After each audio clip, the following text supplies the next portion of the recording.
It-tellet tal-ewwel darba l-attività Easter in the Park fil-Park Nazzjonali ta' Taqali bilan li toffri serħan il-moħħ għal familji li jitfall jinsabu f'post sigur filwaqt li tiċċelebra l-ispirtu tal-Għid.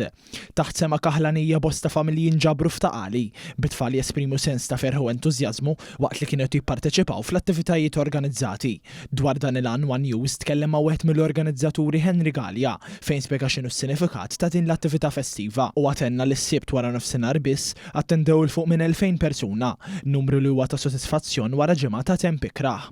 Finalment Gallia saħaq li dħulu l-attivitajiet kollha kienu bla ħlas, grazzi għal Park Nazzjonali f'Taqali li kompla joffri spazju miftuħ u aċċessibbli għal attivitajiet komunitarji li jiġbdu nies ta' kull età. Xtaqna nagħmlu xi ħaġa li during these tough times in-nies jistgħu joħorġu attivitajiet u entrata kollox b'xejn, ġifieri jekk intom ġejtu hawnhekk m'hemmx għalfejn tqogħdu tinkwetaw min jaf kemm ħanofqu flus ħabba tfal u ħelu ġelat u affarijiet. Le, l-attivitajiet hawnhekk kollox b'xejn, ġifieri ħareġ ix-temp u hekk u dana u dik li nixtiequ nagħmlu aħna event b'xejn għan-nies biex igawdi kulħadd.